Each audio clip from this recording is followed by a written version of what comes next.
Hello everyone, and welcome to today's webinar on pellet cooling. I am Brent Kramer, an applications engineer with CPM. I will be introducing Phil Wilhausen momentarily. We appreciate the time you are taking out of your schedule to join us. We will begin right after a few housekeeping items. First, due to the large number of attendees, all attendees will be muted throughout the presentation. Second, on your screen, you should see an arrow button that can expand or collapse a control panel. In this panel, there should be an audio option tab and a questions tab. I suggest using the computer audio unless you are calling in by phone. Third, if you have joined by your computer, you will, however, have the ability to type in and submit a question that will be answered at the end of the webinar as it applies to the general audience. Or if the question is specific to your plant, Phil will address it afterwards via email. Lastly, to ask a question, go to the upper right-hand part of your screen and hit the arrow button to either collapse the control menu, or in this case, maximize the control panel in the drop-down menu. Then you should be able to see the questions box where you can type in the question and hit send. I would now like to introduce today's presenter, Phil Wilhausen.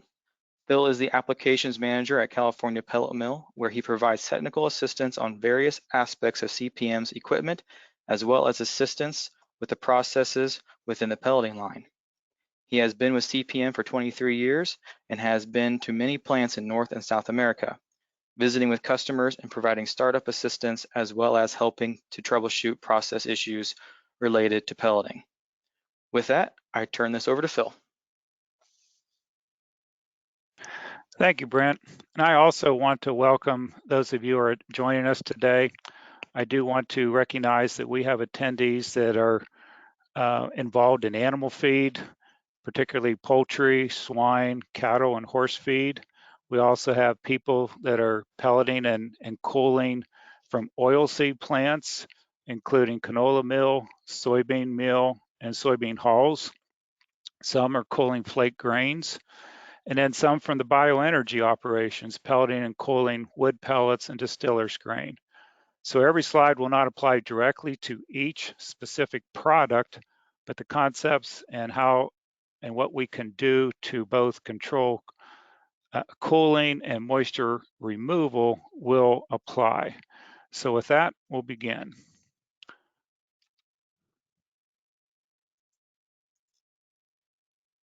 Pellet cooling using ambient air, more accurately stated as drying and then cooling. So we have three main types of coolers in the industry. On the left, you'll see a vertical cooler, small footprint. It can be a small or large or high vertical structure. In the middle, we have a counterflow cooler, very good at cooling from start to finish. All the pellets are cold as they before they are discharged. And then we also have on the right side a horizontal cooler. I'm going to explain each of these in a little bit more detail on how they function. Starting with the vertical cooler, we have pellets coming in the top. They then go down to one of two columns, and then we have an air chamber in the middle. So the pellets are coming in the top, they're going out the bottom, but air is coming down and across the pellets for cooling. So the vertical coolers are not very efficient while they're filling up. And the only real control point on a vertical cooler's time or retention time is the pelleting above it. There is no bed level to adjust. The drying section of the cooler or of the pellets is at the top where the worm pellets are coming in, and then as they discharge towards the bottom, then the cooling takes place. On a counterflow cooler, the pellets again are coming in the top and flowing down, but in this case, the air is flowing up through the bed of pellets, coming in the bottom below the grid. And again, as with the vertical cooler, more of the drying, almost all the drying takes place on the top part of the pellets, the top sections. And then as they go towards the discharge, more cooling takes in effect. Then we have the horizontal coolers, Many or most are double deck coolers, but we also have some single deck coolers. But in each case, the pellets are going to come in the top, they're going to go across a bed, and mostly with the double deck coolers, they're going to make a turn and drop down to another deck and then come out almost in a vertical plane of where they came in. In this case, the air is coming in underneath each deck of pellets. These are great for long sustained runs. And the one of the things about the cooling and the drying, when the bed is being filled, that's not as efficient in drying at first or whenever it's emptying out, because air will take the path of least resistance and bypass the bed of pellets until that top deck is full. But again, most of the drying takes place where the pellets are warm coming in on the top. Proper sequence of moisture removal then is we must dry first prior to the cooling of the product. If we just push a lot of air or throw a lot of air at the pellets, we can cool them, and we can cool them too quickly. We get them cool, but we leave them damp. We also, if we put a lot of air to the pellets, we can actually shock them, and we break that capillary action, or we stop or slow down the moisture migration of that moisture and temperature to the outside, where it will then get carried away in the airstream. So drying takes first priority, and then cooling. What do we want to accomplish in a cooler? Well, we want to remove most, if not all, the heat that has been added in the conditioning and pelleting.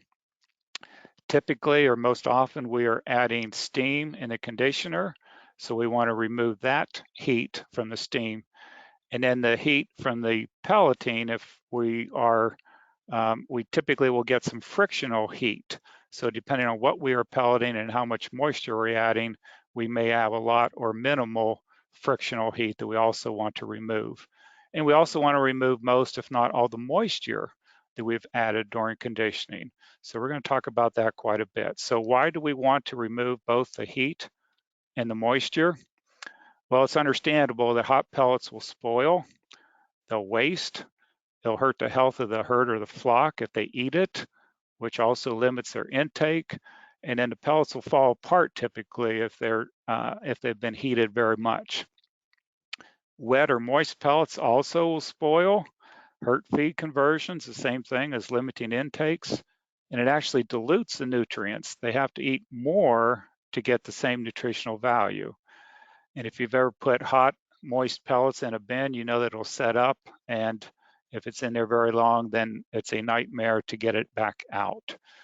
And if we're also leaving more moisture in the pellets than we want, we're increasing our trucking cost by hauling water. Now, on the other end of the spectrum, excessive drying will lead to shrink. And shrink is the difference between all incoming ingredient weights minus all the outgoing weights any given time span. And then you account for the inventory change during that. Some of us are old enough to remember balancing a checkbook. And if we had less money in our checking account at the end of the month than we did at the beginning of the month, we had shrink. Well, in this case, we still might have a loss, but we're going to say that shrink assumes a loss in weight. The main sources of shrink or moisture loss will occur in grinding. If we're grinding with a hammer mill, we can average about 1% loss of moisture in the grinding process. Today, we're talking about cooling and drying, so we're going to cover that extensively. And then a third area of moisture loss is just in the aspiration of your grain. If you're bringing corn in, say at 15.5% moisture, and you're holding it for maybe 4 to 6 weeks before it's ground and being used, you might be grinding it at 15%. You may lose 0.5% just evaporated from aspiration. So the economic impact of that moisture loss increases your shrink. Moisture loss increases shrink. So an example here, 1% loss in moisture means you had 1% shrink. And for example, if you're producing 5,000 tons a week of pellets, finished feed, you have 1% shrink, you are essentially losing 50 tons of product a week. Now, the economic impact of moisture gain can be a significant cost or a benefit. 1% gain in moisture from raw materials to finished feed is also 1% gain in weight. Again, this would be 50 tons of gain product, gaining 1% of moisture. So it's a little different, but when you add 1% water to your existing diet, assuming we're feeding animals in this case, you are diluting the nutritional value of that diet. So the birds or the animals that are eating that have to eat more to get the same nutritional value. In this case, no shrink, but you have poorer feed conversions. So the cooler has a direct impact on the shrink or the gain. In this case, gain can also be a benefit. So if we gain 50 tons of product a week, and particularly if we are selling on a guaranteed feed analysis based on an as-fed basis, then this is going to be calculated on a specific moisture content. So any variance of moisture to that guaranteed amount is going to affect the feed analysis. So it may be advantageous to hold some of that moisture in your pellets before you sell them. So added moisture and a side light may also improve pellet quality. If you get too dry of pellets, then they tend to be brittle and you may have more fines, lowering your pellet quality.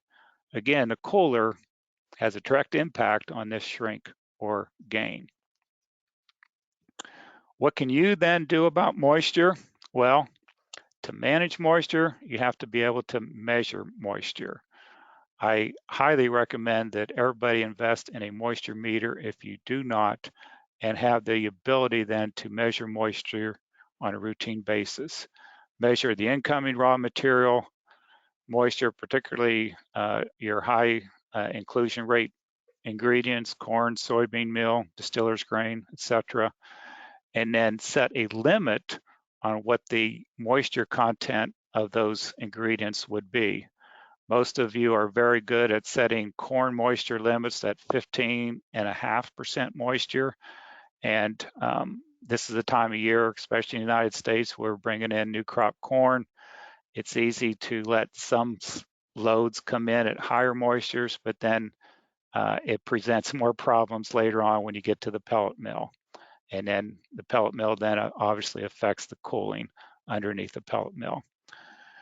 The measured feed moisture then is either going to be a gain or a loss, or sometimes it's neutral. And it's certainly not a static situation. Your moisture is going to change seasonally, especially now with new crop corn coming in as a high example. Now, what do you expect out of your cooler? What should the cooler actually perform? Well, we always want the pellets to be within 10 or 12 degrees above the ambient temperature, no more than that above the ambient temperature, 5 or 7 degrees C. And we want to be able to remove almost all the moisture that we've put in there, at least to within 0.5%. Sometimes we want to remove all that moisture. Sometimes we'd actually like to remove more than what we've put in. So how is this achieved? I'm going to show you an example at 50 ton an hour. I'm going to say for this example, we're beginning our mash moisture at 12%. I'm going to say in this example that after we have added steam, we are up to 16.5% before the pellet mill. That's a 4.5% inclusion rate. So at 50 tons an hour, 4.5% steam added, we are actually adding 4,500 pounds of water or steam per hour. So then how do we get rid of that 4,500 pounds of water every hour? Okay, this is the same example, and it's a busy slide, so I'm going to take a little bit of time to explain it. I want to preface it by saying that the cooler and the drying efficiency really starts in the conditioner. So here in this example, I have my 12% moisture. After all the ingredients are mixed, they've gone through the mixer, have been in the surge bin, now they're above the feeder. They're at 12% moisture. And in this example, I'm saying the temperature of those ingredients is 60 degrees. Now, if I go up here to my right, I'm going to say again that I'm going to condition at 4.5% addition. I'm adding 4.5%, getting up to 16.5% moisture before the pellet mill. And I am using that number because that's a pretty average moisture level for a die choke point. That's where the rolls are going to slip. It might be more, it might be less. If you're making cattle feed, beef feed, you might only be at 14.5 or 15%. If you have a really thin die, that choke point in that die might be 17.5 or even 18% moisture. But 16.5% moisture is pretty common for majority of people on this webinar. And I'm also going to say that with every 1% steam you add, you're going to increase the mash temperature 25 to 29 degrees Fahrenheit. That's 14 to 16 degrees Celsius. That means I'm assuming that you have a good steam system at 29 degrees addition for every 1% steam that you add. That's saturated steam coming into the conditioner. So starting again with 12% moisture, I add 4.5% moisture, I'm up to 16.5%. I'm going to raise this 60 degrees temperature by 29 degrees for every 4.5% or for every percent steam I add. That means I add 131 degrees to my beginning mash temperature, reaching 191 degrees going into the pellet mill. So that's one example. Now, what happens if that mash moisture, instead of being 12 degrees or 12%, excuse me, is now 13% moisture? Same temperature, same die choke point, 16.5%, but that means I'm only adding 3.5% moisture. So that means I'm only adding 102 degrees now, or 29 degrees less than I had above. So now my temperature coming into the pellet mill and soon after that into the cooler is only going to be around 162 degrees Fahrenheit or 72 degrees C. So keep those numbers in your mind, and we're going to have those numbers in just a slide or two and see what the difference in the cooler, how that makes a difference. We know that hot air expands. As that air expands, it has the ability to hold more moisture than cold air. And graphically, we have a slide here. On the left axis here, we have the ability of air to hold moisture. So as we increase the temperature, air holds more temperature. We have increasing temperatures on the bottom here. So in this one example here, we ended up at 13% moisture. We ended up getting 162 degrees going into the pellet mill. So this is about where this red line is. That means that air is holding 0.3 of a pound of water per pound of air at about 162 degrees. In the 12% starting moisture example, we got up to 190 or 191 degrees clear up here.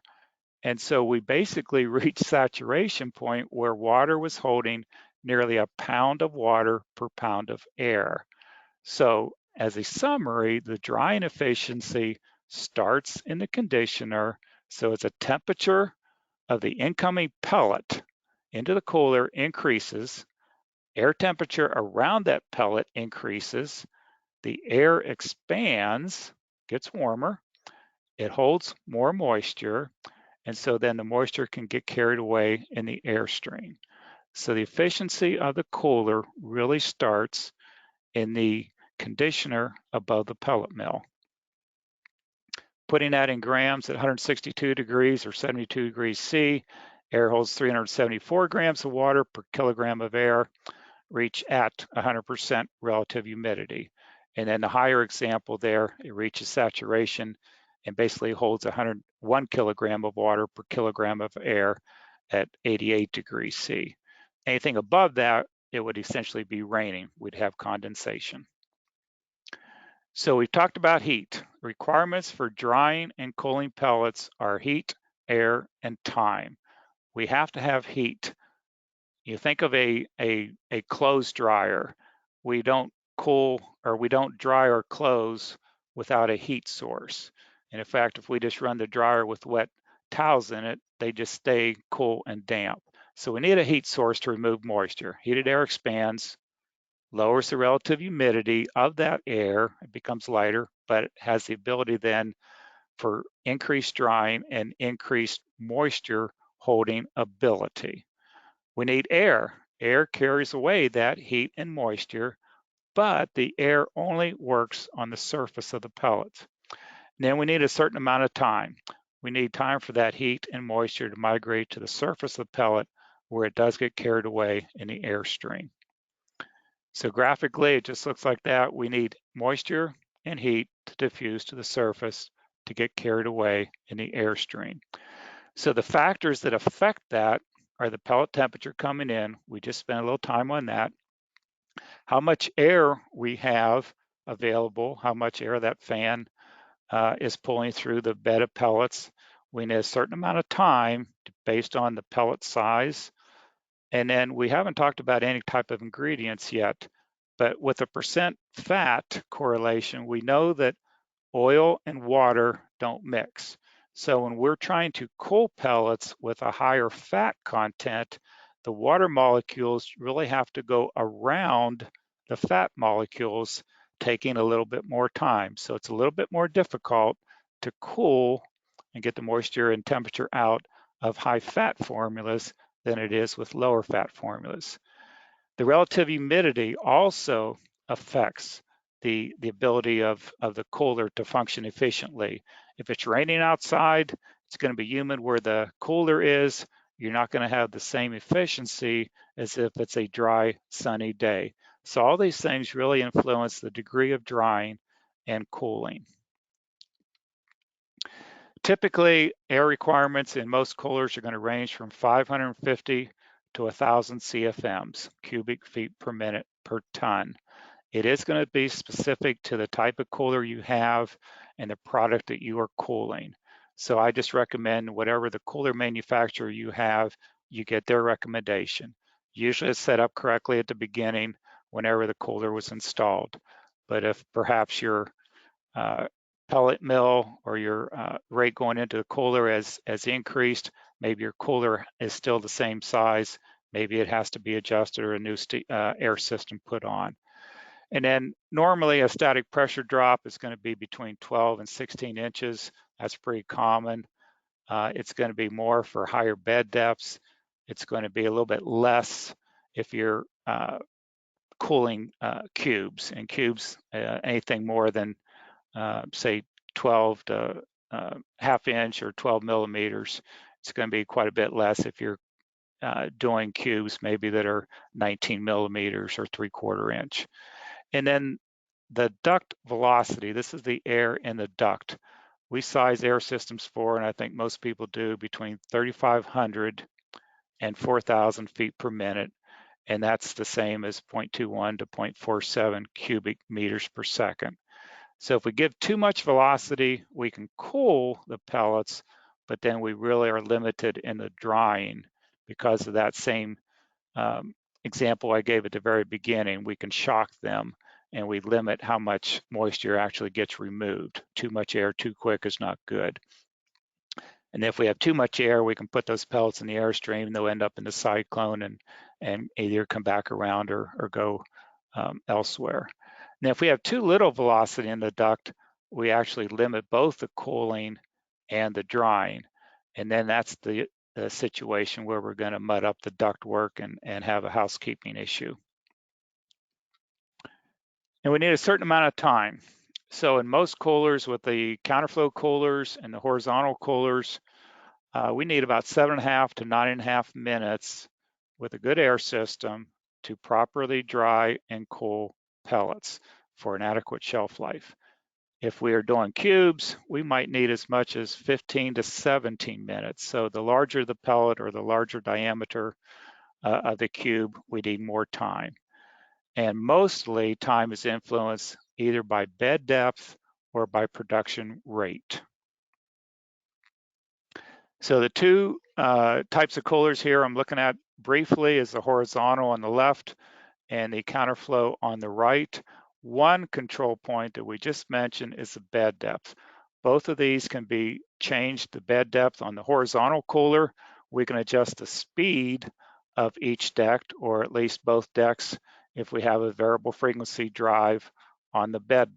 So if we slow it down, we increase the bed depth. We speed up those trays, we decrease the bed depth.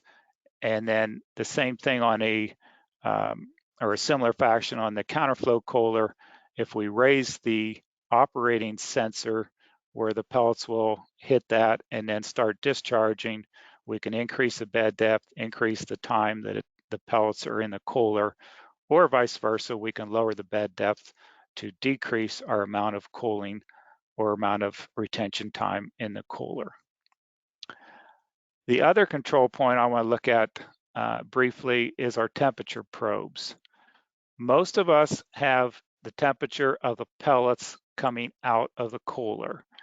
Most of us have the temperature of the ambient air, and we're looking at that relationship. And as mentioned early on in the presentation, we want the pellets to be no more than 10 or 12 degrees Fahrenheit above the ambient temperature, 5 to 7 degrees C difference, no more than that. So most of you have two temperature probes. The third temperature probe I recommend and want to use as a control point is a temperature probe in the duct going from, this case, from the plenum of a horizontal cooler before the cyclone. The next slide shows the same thing from a side view. We have the product temperature discharge here where the pellets are going to be measured, the temperature. We have the ambient temperature probe here, and then we have the duct temperature probe here right above the plenum. And I'll tell you the temperatures that I recommend, but this is a very good control point or monitoring point to know and to adjust our fan speed. If we have a certain temperature in here that's constant, we can pretty much be sure that our duct velocity is correct, as well as we can adjust it slightly to influence our drying and cooling of the product. In our counterflow coolers, again, we have the pellet temperature. The pellet temperature down here at the bottom, or it could be right below the bottom of the bed of pellets, right above the discharge grid. We have the ambient air temperature probe. Again, most of you have that.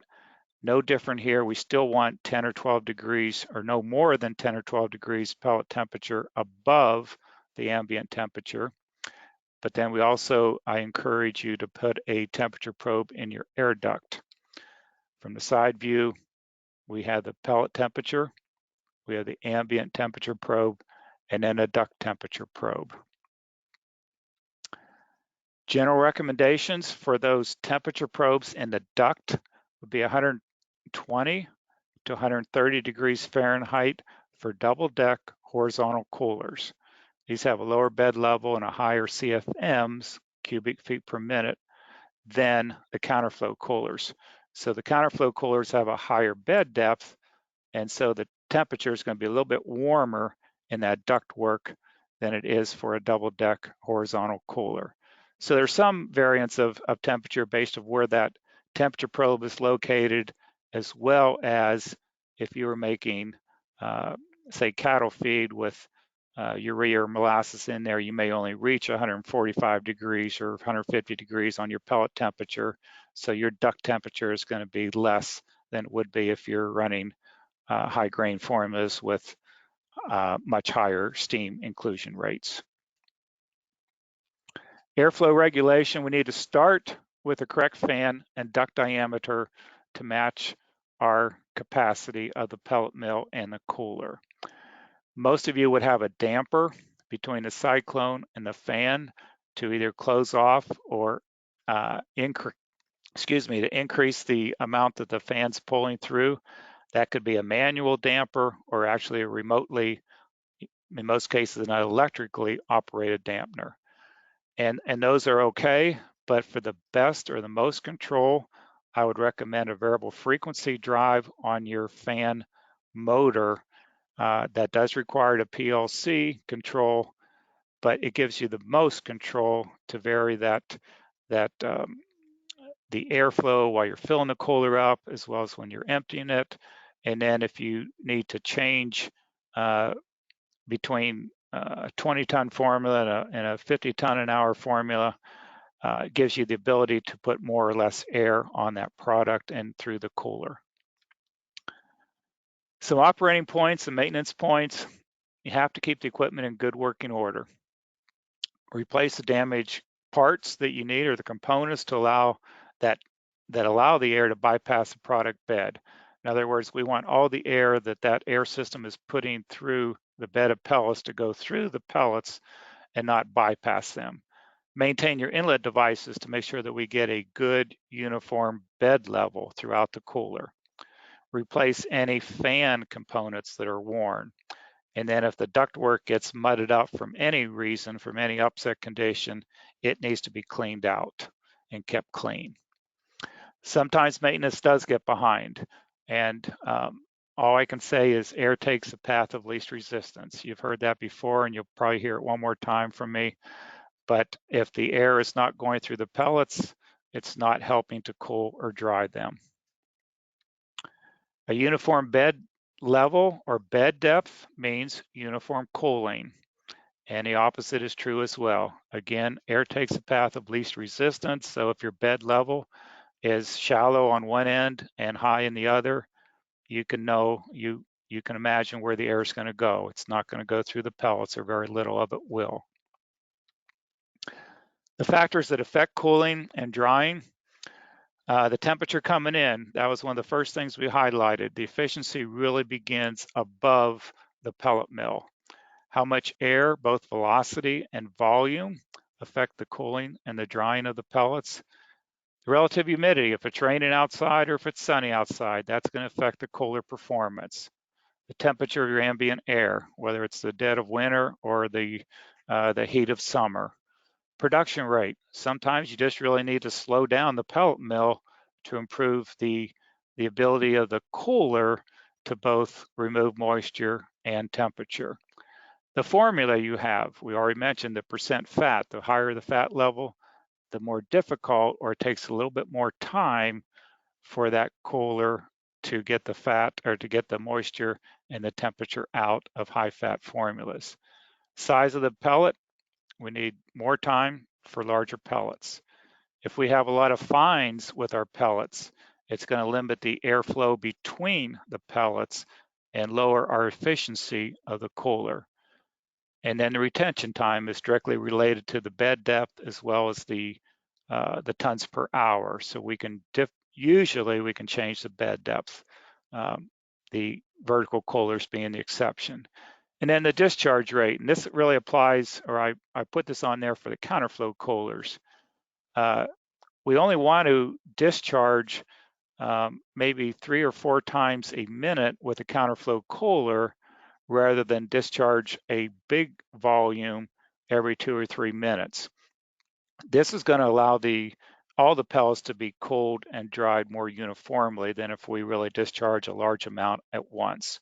So that's a checkpoint that anyone with a counterflow cooler needs to look at and see how much drop in the bed level you're getting for each cycle.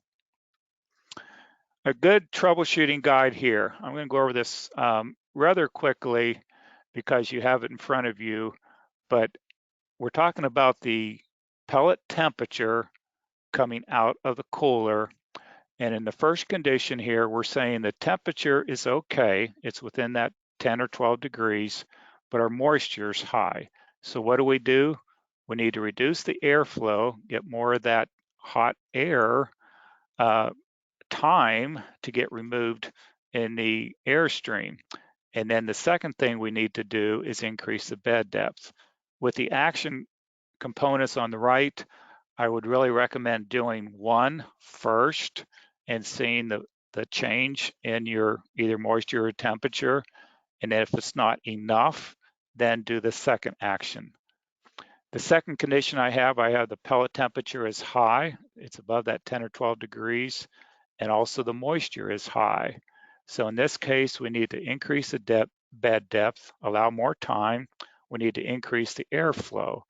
And if either of those did not work, then basically we're outrunning our cooler, and the only thing we could do is decrease the capacity of the pellet mill.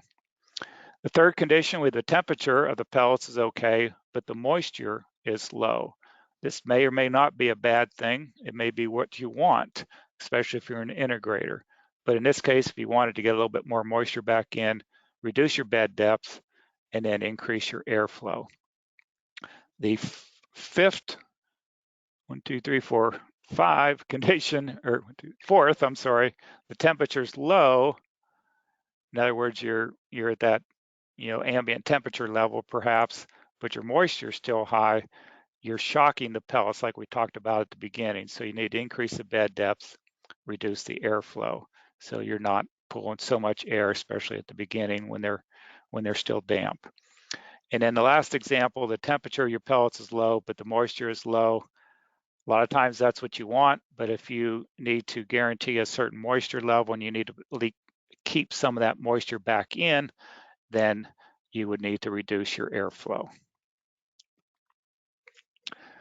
A few things you can do to optimize cooling would be to start with a good pellet quality. Increase your temperature into the cooler. If at all possible, add more steam. Make sure that your spreader, your inlet gate is working and is set to give you a uniform bed level. Get the proper bed depth for what size pellets and your airflow and your tons per hour. Make sure your air system is set up correctly, both in volume and velocity, and then your correct duct size to match your volume of air. If your cooler is undersized, if your pellet mills overperform your cooler, all you can do is decrease your capacity or change out your cooler, extend the cooler if it's a horizontal cooler. Insulate your ductwork. Keep that ductwork clean. Prevent the condensation. Keep the cyclones clean. And then take measurements. Know where you are and then make the adjustments to correct. So again, know what you can measure. Measure the moisture so you know where you are. Know what your goal is. Is your goal out of pellets 12%? Is it 13%? Is it 13.5%? That would probably be the limit, but know what it is. And then make adjustments to improve or reach towards your goal. And I always recommend that you record where you are before you make adjustments. Record what adjustments you're making. Go ahead and make the adjustments. Just don't know that you need to make them, but go ahead and do it. But control what you can control. So with that, I'm going to turn it back over to Brent and see if there's any questions that came in. Hopefully I've explained myself well enough, but we certainly want to take a little bit of time to ask questions as they come up. So Brent. Thank you, Phil. So we do have a few questions here. The first one would be, do you have a suggestion for inline monitoring of exit temp and moisture?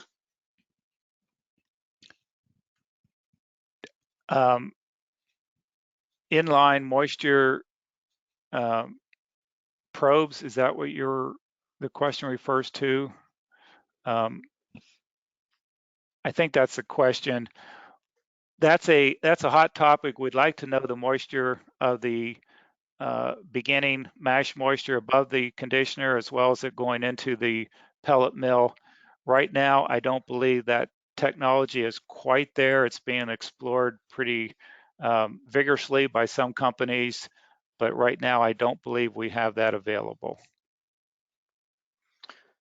Okay, next we have, if you were to spray fat or oil on the pellets right at the die, would you then seal off the pellet and prevent it from drying?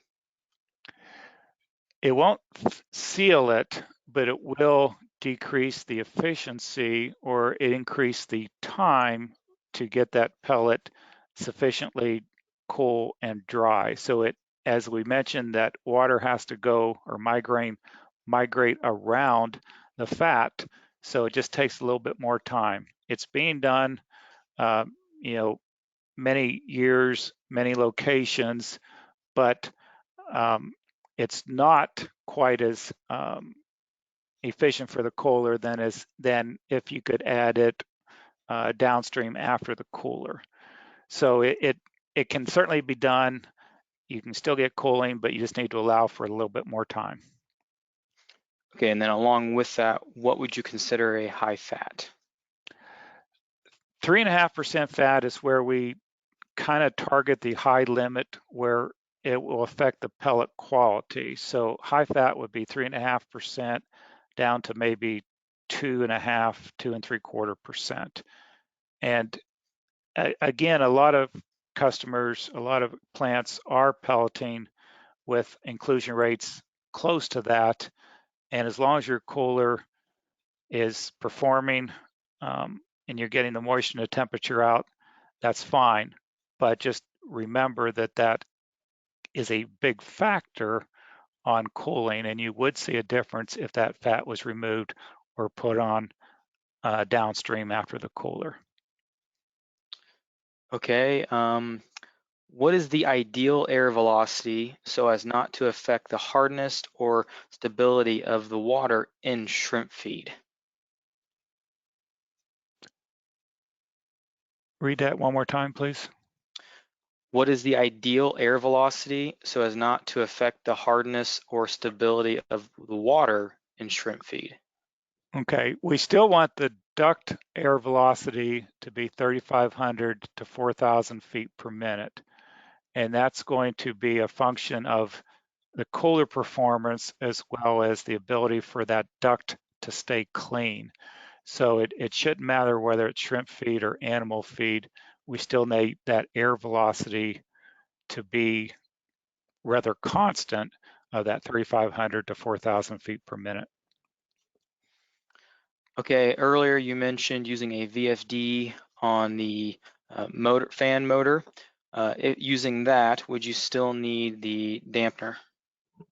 No, you would open the damper full so that you would have the maximum control with your variable frequency drive, or you could eliminate the damper.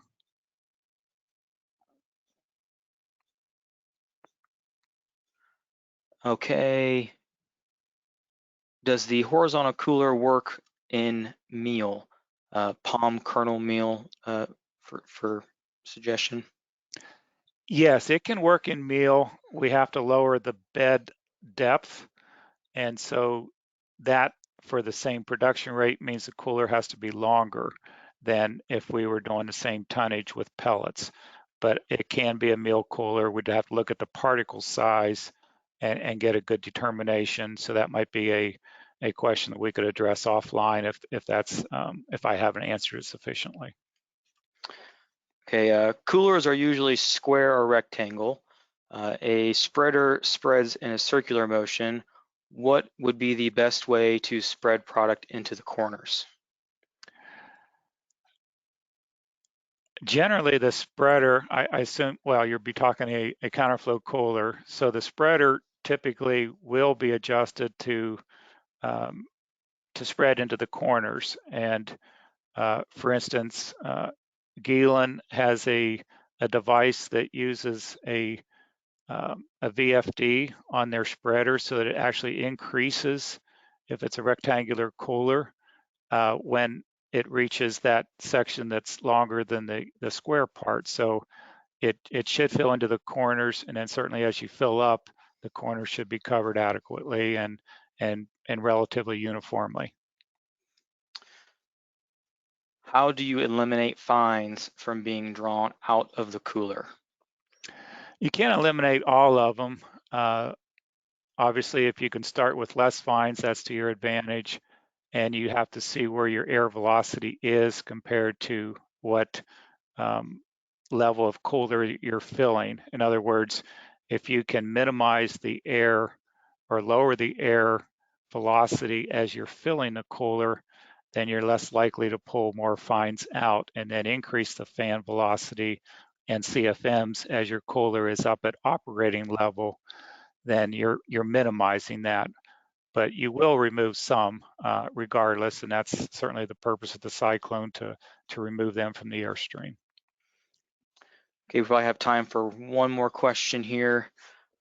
What is the min and max moisture removal in a cooler? It's totally dependent on the beginning temperature that you're starting with. Just in the graph that I showed, that hot air holds more moisture than cold air.